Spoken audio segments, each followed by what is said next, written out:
బుద్ధ భగవానుడికి, ఈ భూమిని దర్శించిన మహాయోగులందరికీ, ఆత్మ బంధువులందరికీ నా ఆత్మ ప్రణామములు. ధ్యానం చేసే పద్ధతిని వివరిస్తున్నాను. బుద్ధ భగవానుడు బోధించిన ధ్యానం ఆనాపానసతి ధ్యానం. ఆనా అంటే ఉచ్ఛ్వాస, పాన అంటే నిశ్వాస, సతి అంటే మన శ్వాసతో మనం కూడుకోవడం.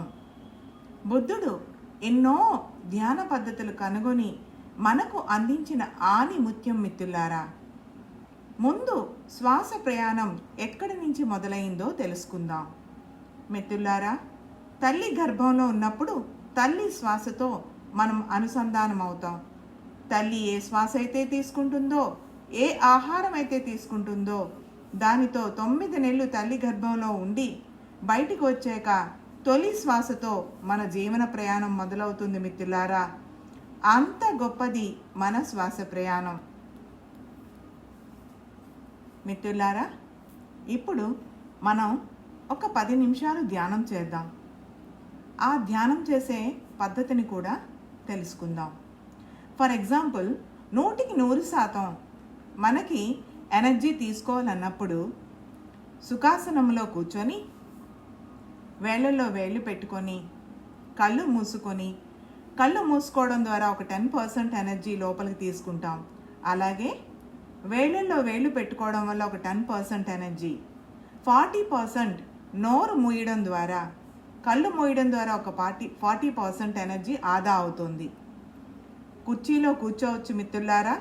శరీరానికి ఎట్టి పరిస్థితిలో కష్టపెట్టవద్దు, తల వెనక్కి వాల్చవద్దు, కళ్ళద్దాలుంటే తీసివేద్దాం. మీలో జరుగుతున్న సహజమైన ఉచ్ఛ్వాస నిశ్వాసలను గమనించండి మిత్రులారా. ఎలాంటి ఆలోచన వచ్చినా ఆ ఆలోచనను వదిలి మళ్ళీ శ్వాసనే గమనించండి మిత్రులారా.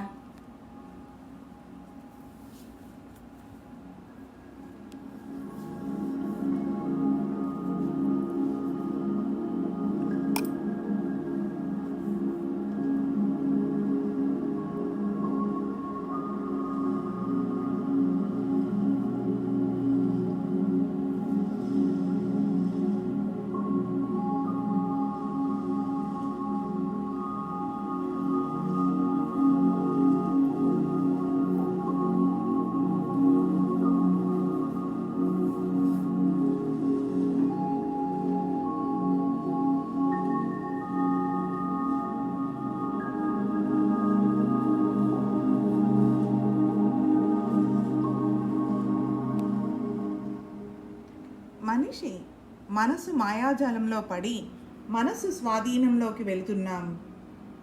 ధ్యానం ద్వారా మన మనస్సును నియంత్రిస్తే మనసు మనిషి స్వాధీనంలోనికి వస్తుందని మహాగురువులు బోధించారు. ఇదంతా సరైన సాధన ద్వారా సాధ్యం మిత్రులారా. సాధనమున పనులు సమకూరు ధరలోన అని వేమన యోగి చెప్పినారు మిత్రులారా. శ్వాసతోనే మన ప్రయాణం.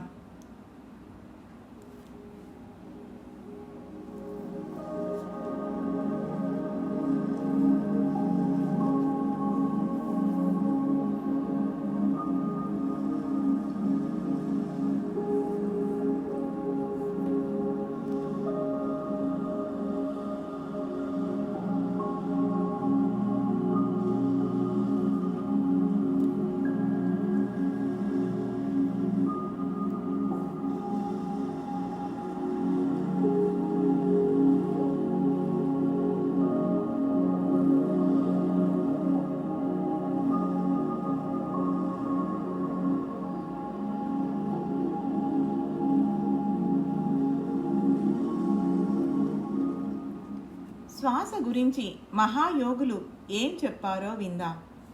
గాలిలోన పుట్టి గాలిలోన పెరిగి గాలిలోన మర్మం మెరుగలేరు.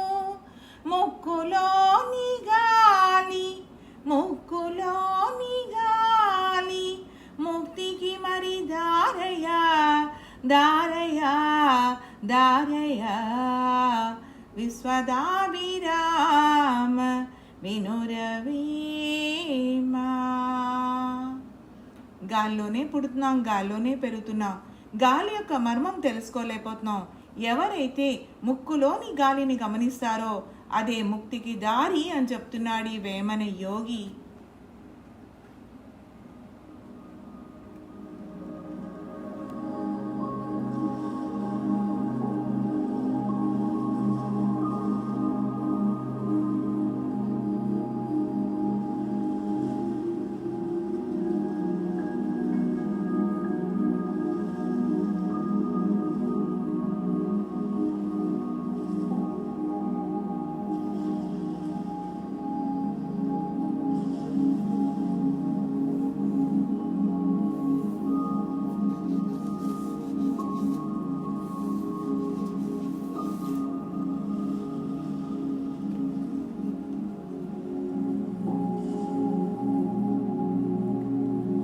మిత్రులారా, కళ్ళు తెరవకండి.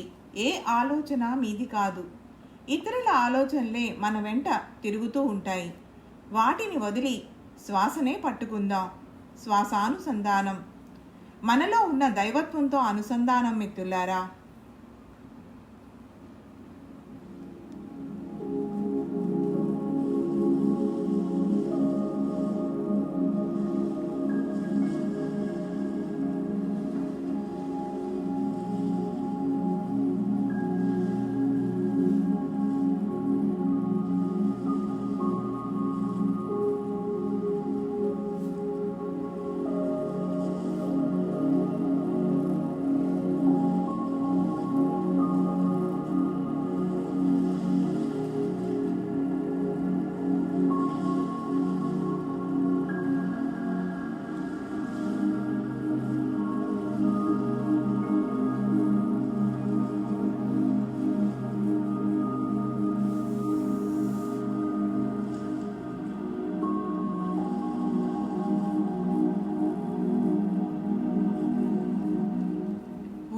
ఉత్తమోత్తమంబు ఉచ్ఛ్వాస నిశ్వాస పంక్తుల రసి కనుట బ్రహ్మమగూట ముసుగులో శివుడు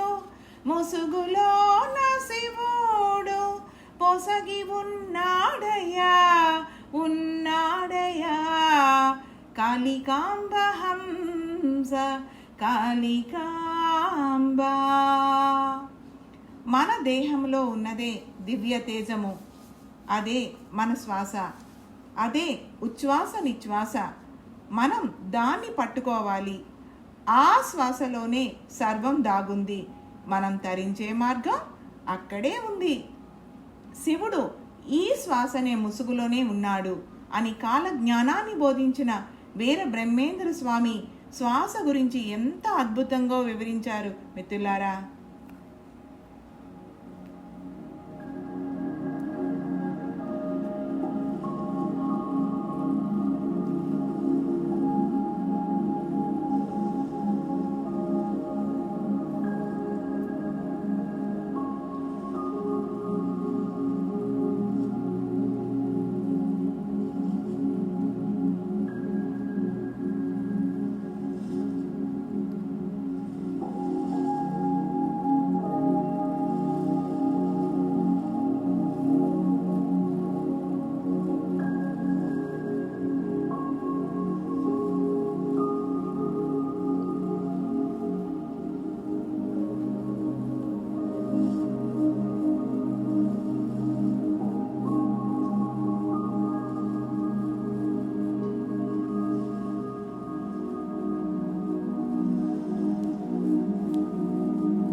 మనం శ్వాసతో కూడి ఉందాం మిత్రులారా.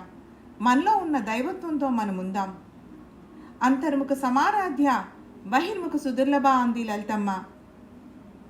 లలితమ్మ చెప్పిన సత్యం ఒక్కటే మిత్రులారా, నేను నీ అంతరంగంలోనే దొరుకుతాను, పైన ఎక్కడా దొరకనని చెప్పింది ఆ తల్లి. ఆ తల్లితో అనుసంధానమే ధ్యానం మిత్రులారా.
మన అంతరంగమునకు మించిన అధ్యాపకుడు వేరే లేరు అని శ్రీ సత్యసాయి బోధించినారు. మన అంతరంగమునకు ప్రయాణమే ధ్యానం మిత్రులారా. ధ్యానం ద్వారానే జ్ఞానం మిత్రులారా.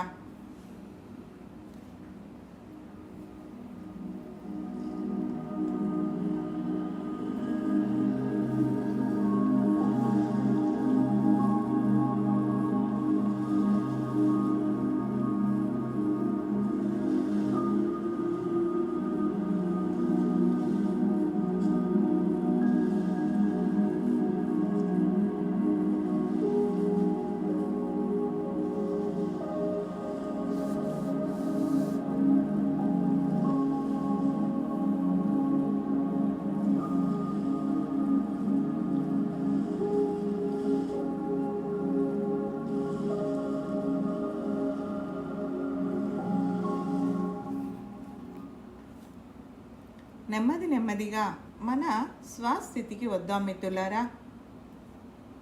బుద్ధం శరణం గచ్ఛామి, బుద్ధం శరణం గచ్ఛామి, బుద్ధం శరణం గచ్ఛామి. ఒక్క 10 సెకండ్స్ మిత్రులారా. 10, 9, 8, 7, 6, 5, 4, 3, 2, 1, 0. మీ 2 చేతులు విడదీసి మీ కళ్ళ మీద పెట్టుకోండి మిత్రులారా. ఒక్క 5 సెకండ్స్.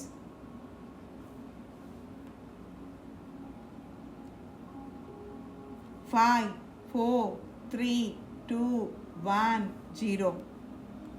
నెమ్మదిగా మీ చేతులు దూరంగా పెడుతూ మీ కళ్ళతో ఆ అరచేతులు చూస్తూ ఇంత చక్కని ధ్యానాన్ని అందించిన పరమ గురువులందరికీ నమస్కరించుకోండి మిత్రులారా.